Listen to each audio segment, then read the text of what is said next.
You know what I find interesting about people who come to see me? Is that almost all of them have one thing in common. They've been trying really, really hard. And I admire that. I do. The effort behind it, the determination. But here's something worth wondering about. And you don't have to agree with me, just let the question float somewhere in the back of your mind for a moment. What if the trying itself is what's been in the way? Not your fault. Nobody tells you this. In fact, everything around you, school, work, sport, says the opposite. Try harder, push more, double the effort. And yet, have you ever tried really hard to remember someone's name? The harder you try, the more it vanishes, doesn't it? And the moment you stop, when you're washing the dishes or walking away, it just arrives, effortlessly, without you doing anything at all. Or, have you ever tried to fall asleep? Really tried? Exactly. The very act of trying to sleep is what keeps you awake. The trying is the problem. There's a word for the opposite of that, for when things happen through you rather than because of you. But we don't need the word. You've already felt it. And in a little while, you're going to notice that feeling even more clearly. So what I'd like you to do, and there's no right way to do this, is just allow yourself to sit in whatever way feels most natural. And as you do that, you might notice your breathing. Not trying to breathe differently, just noticing what's already happening. And your eyes might want to close at some point, and they might not yet. And that's completely fine, because there's a part of you that already knows how to let go.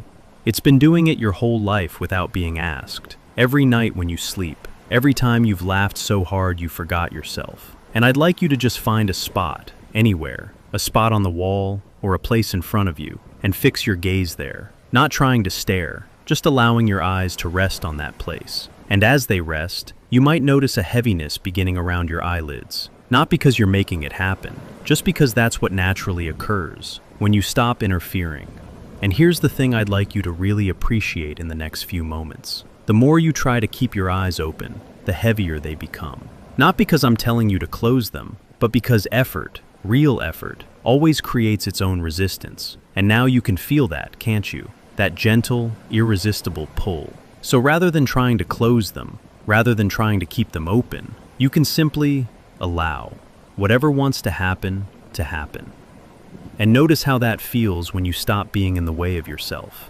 Good. And with each breath out, you can drift a little deeper. Not because you're trying to drift, but because drifting is simply what happens when effort dissolves, like a fist slowly opening on its own. I'd like to offer you an image, and your mind can use it or reshape it however it likes. Imagine you're standing at the edge of a river, a slow, wide river, and you can see the current moving, steady, purposeful, without effort. Now imagine you stepped in, and rather than trying to swim anywhere, you simply lay back, and the water received you, and the current carried you, not because you worked for it, but because you stopped working against it. This is what your deeper mind already knows how to do. It has been waiting, patiently, all this time, for you to stop paddling so hard, so that it can simply carry you where you actually want to go. And the further you float down that river, the more deeply relaxed you become. And the more deeply relaxed you become, the more clearly you begin to understand something important, something that part of you already suspected. There's something that ancient people noticed, long before science had a word for it, and they described it in different ways, in different places, but it all pointed to the same strange truth. In China, they called it Wu Wei, which roughly means action through non-action. It sounds like a riddle, and in a way it is, but watch what happens when you apply it. A tree in a storm. The rigid oak tree fights the wind, and when the storm gets strong enough, it snaps. The willow tree bends, flows, yields, and in the morning, it's still standing. The willow didn't try to survive. It simply stopped resisting. You can never find a lost item in a muddy river. You must stop and let the sediment settle in stillness or non-action, and the water becomes clear again. Or think of a muscle. When you want to catch something thrown to you, if you try too hard, your hand goes rigid and you miss. Relax. Let the hand be soft and open, and the catch happens almost by itself. The trying was always the tension. The tension was always the obstacle. The obstacle was always made of trying. And here's what that means for you. Your unconscious mind already knows exactly what to do. It has always been known. The part of you that heals a cut without your instruction, that learns a language through immersion without a grammar book, that figures out balance on a bicycle not through analysis, but through the body simply adjusting. That part of you doesn't try, it just does. And the conscious mind, the part that tries so hard, the part with all the plans and the effort and the willpower, means well, genuinely. But there are things it cannot do by trying. The very act of reaching for them pushes them further away, like trying to see the periphery by staring directly at it. The moment you look, it moves. So what if, just as an experiment, from here forward, when you notice the impulse to try, you could recognize that impulse as a signal, not a signal to push harder, but a signal to soften, to step back, to let the deeper part of you, the part that already knows, move forward instead. There was a French pharmacist who lived over 100 years ago. He noticed something remarkable about the people who came to him, the ones who recovered fastest. They weren't the ones who tried the hardest to get better. They were the ones who imagined being better, easily, almost casually, as if it had already happened. He called it a law, and laws aren't suggestions. They just operate, whether you believe in them or not, like gravity. The law was this: when imagination and willpower are in conflict, imagination wins, every time. Try right now. If you can, try not to think of the color blue. Don't think about blue. Push that thought away. You can't do it, can you? Because the will says, not blue, and the imagination hears only blue.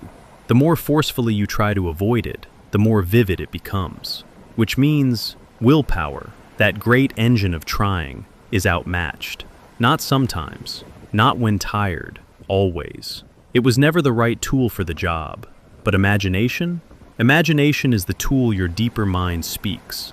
Let yourself simply imagine already having it, already being that way, already there, and something in the body begins to quietly rearrange itself, without your trying at all. That's right. And as you rest here now, in this place of effortless knowing, I'd like you to feel something in your body, this particular quality of ease, of softness, of things being handled by the wiser part of you. Notice it as a sensation, where it lives in the body, maybe a warmth, or a release, or simply an openness. And as you feel that sensation fully, I'm going to touch your hand. And any time, in any situation, when you notice the impulse to try too hard, to strain, to force, you can simply place your own right hand over the back of your left, and the river carries you, and your deeper mind steps forward, and effort dissolves, and the right thing simply happens. That's yours now. It belongs to you. It will be there whenever you reach for it. And I'd like you to imagine, just for a moment, a situation in the future where before today you might have tried too hard, forced the thing. And notice how different it feels when instead you feel that familiar ease in your hand, the river carrying you, and the right response simply arriving. Not because you forced it, not because you worked harder, but because you stepped out of your own way and let the deeper intelligence, the part of you that always knew, move through you, cleanly, without effort. How does that feel? Good, because that feeling is real, and it's already yours, and it will be more available to you, not less, the more ordinary it becomes to trust that ease, rather than reaching past it. In a moment, I'm going to count from 1 to 5, and as I do, you'll find yourself returning, not leaving anything behind, but bringing with you that quality of ease, of the river, of the deeper knowing, more available to you now than when you arrived. 1. Awareness beginning to return to the room around you, to the sounds. 2. A gentle, comfortable alertness, the body feeling rested and settled. 3. Beginning to remember where you are and feeling good about it. 4. Eyes preparing to open, feeling refreshed, clear, and calm. 5. Eyes open, fully present, carrying everything with you.